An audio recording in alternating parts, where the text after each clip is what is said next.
Good morning. Welcome to Sunday Morning Devotional brought to you by Golden Isles Primitive Baptist Fellowship and Heart Floss TV. I'm Vernon Eckleberry, and I have a message for you this morning entitled, The Best Is Yet to Come. But first, here's Brenda to sing In the Garden.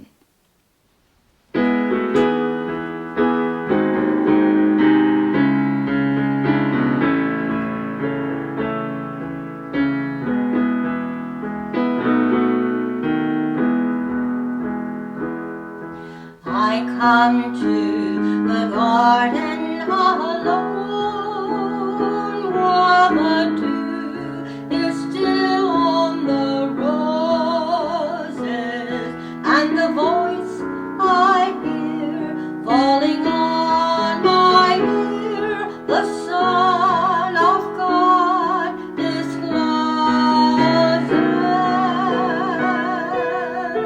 and He walks with me, and He talks with me, and He tells me I am His own, and the joy we share as we tarry there, none other has ever known.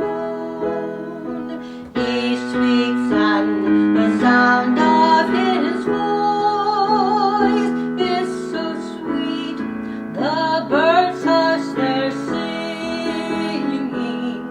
and the melody that He gave to me within my heart is ringing, and He walks with me, and He talks with me, and He tells me I am His own, and the joy we share as we tarry there, none other has ever known.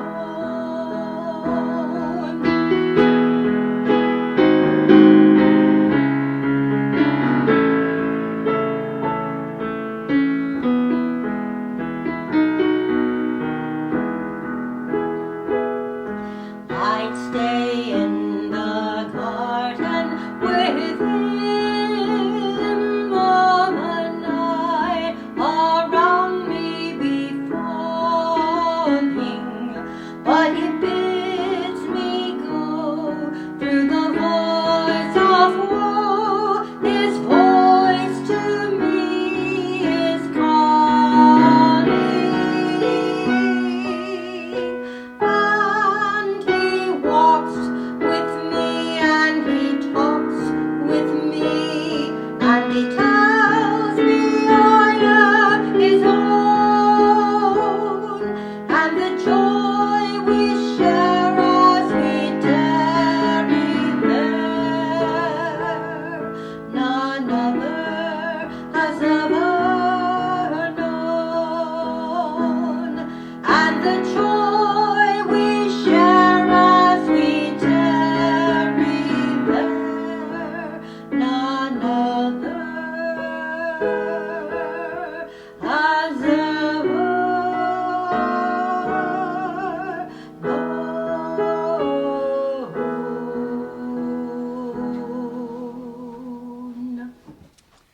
Thank you, Brenda. That's a great way to begin the Lord's Day. Now, our lesson this morning is entitled, The Best Is Yet to Come, and it's taken from the second chapter of John, verses 1 through 11.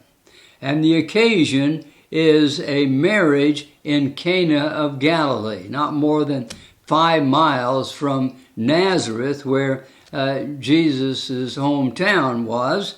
And we find that Jesus and His disciples were there, along with His mother. Now, our reading this morning begins with a situation. Here it is.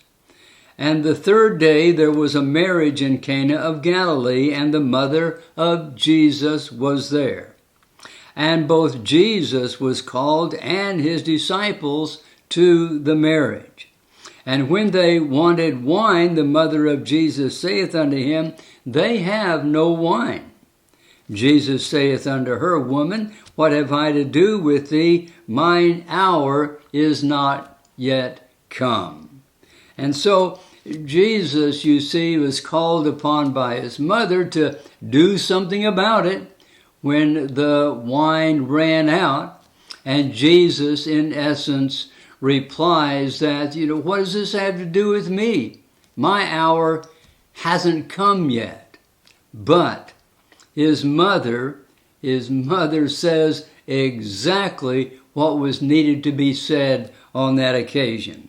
We have the solution beginning at verse 5. His mother saith unto the servants, Whatsoever he saith unto you, do it. And there were set there 6 water pots of stone, after the manner of the purifying of the Jews, containing 2 or 3 firkins apiece. And that's like 18 to 27 gallons, somewhere in there. Jesus saith unto them, Fill the water pots with water, and they filled them up to the brim. And he saith unto them, Draw out now, and bear unto the governor of the feast. And they bare it. They took some of the wine to the governor of the feast, who is the person in charge of the wedding, kind of like a wedding planner. So then thirdly, we have a surprise. We've seen a situation, we've seen a solution. Now here's the surprise. Verse 9, When the ruler of the feast had tasted the water that was made wine, and knew not whence it was or where it came from, but the servants which drew the water knew, the governor of the feast called the bridegroom, and saith unto him, Every man at the beginning doth set forth good wine, and when the men have well drunk, then that which is worse. But thou hast kept the good wine until now. You see, in Jesus' day, whenever a wedding like this was held, the bridegroom was responsible for all of the expenses. And sometimes, to cut a corner or two, the bridegroom would serve the best, the most expensive wine first, and then the less expensive later on, after the people's taste buds were dulled a little bit. So that's what surprised the governor of the feast here. He said, most people serve the best first and the worst last, but you have saved the best until last. It was no mere coincidence that Jesus chose this method of beginning his public ministry. Among other things, this miracle announced to the world that those things that were typical of the old creation, the old fallen world, would now be reversed. The world always has given the best first and the worst last. There's a good illustration of that in the Proverbs, and it is talking about people that misuse wine, or people that are addicted to strong drink and give themselves over to it. And in Proverbs 23, verses 29 through 32, we read, Who hath woe? Who hath sorrow?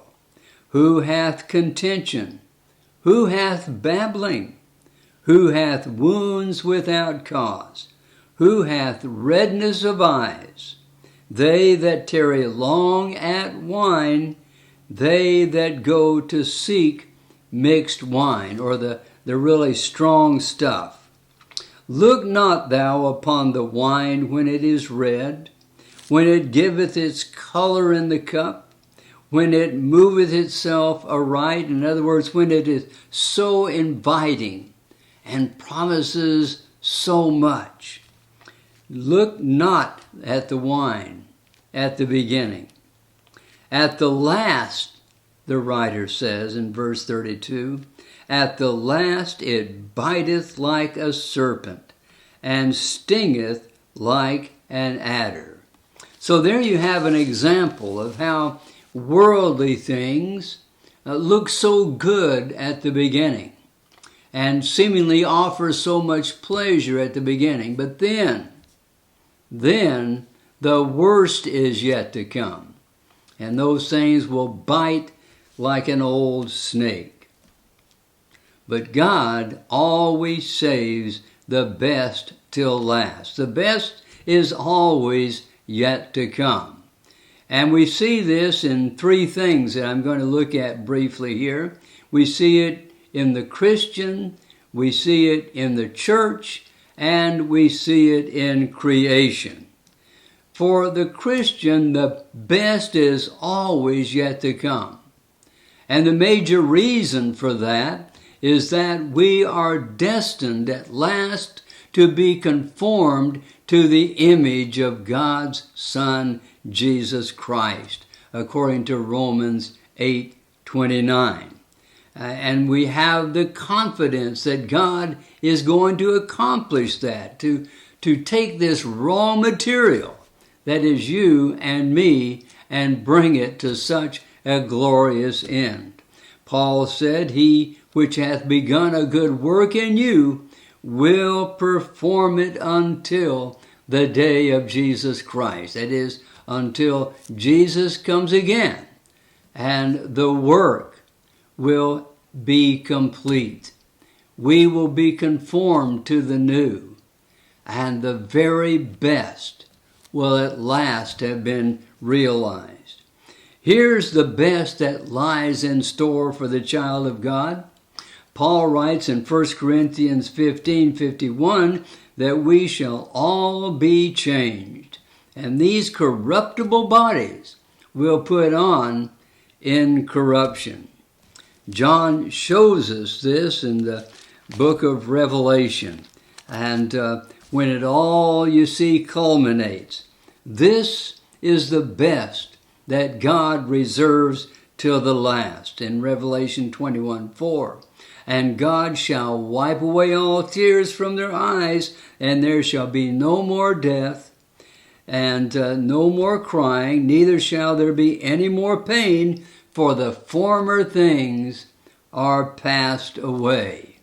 God saves the best until last. And for the church, the best is always yet to come. Jesus chose a wedding to begin his public ministry, in part because it looked at, or at least it pictured, his own relationship with his church. The church is Christ's bride, a bride that's being prepared for a glorious wedding day. We read of that in Ephesians chapter 5, that Jesus is the bridegroom of his bride, the church. Or we should say, I suppose, the bride in waiting.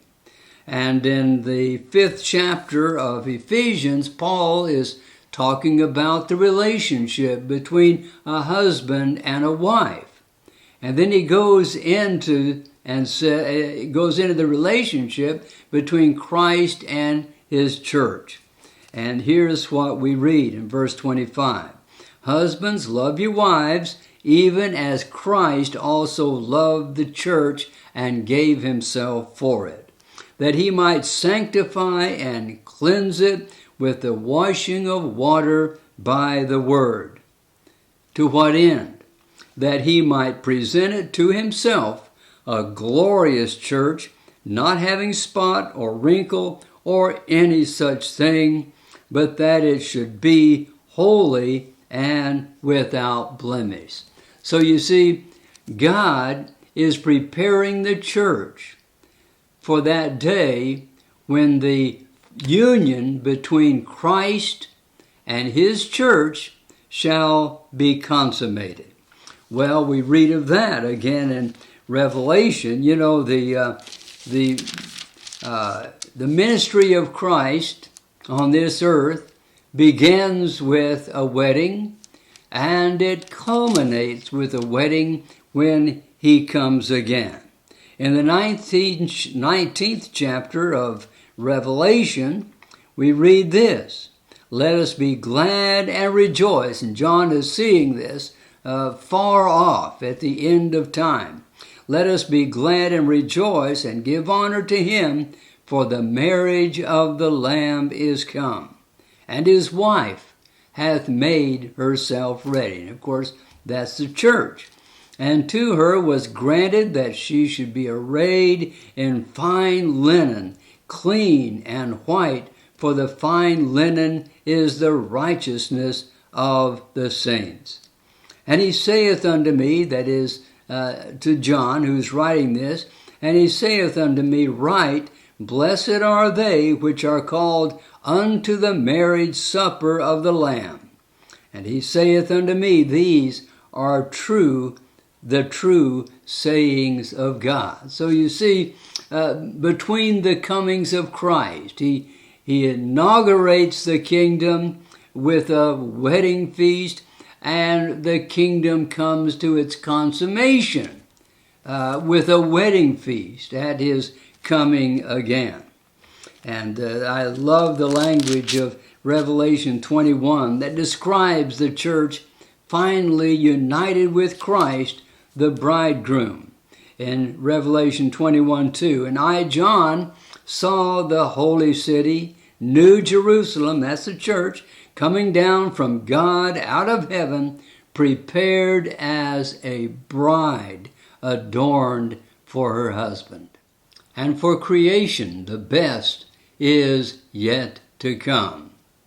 We know that the old creation suffers under the burden of sin that Adam introduced into it in the Garden of Eden. And it's been a hostile planet in many respects ever since. But that's not the end of it. God has saved the best until last regarding his creation. This is the way Peter sees it, as he writes in the 3rd chapter of 2 Peter, "We," verse 13, "we, according to his promise, according to God's promise, look for a new heavens and a new earth, wherein dwelleth righteousness." And he has described the old melting like snow and being replaced with this new and perfect creation. John tells it like this in the 21st chapter of Revelation. As he looked through time, John writes, "And I saw a new heaven and a new earth, for the first heaven and the first earth were passed away." And later on in verse 5, John saw this and heard the voice of one sitting on the throne say, "Behold, I make all things new." A perfect creation for God to dwell with his people for all eternity. The best is yet to come. So in Christ's first miracle, he sets the stage for all that follows. The best is always yet to come. His people, therefore, should be the most optimistic people on the face of the earth. For you, the best is yet to come.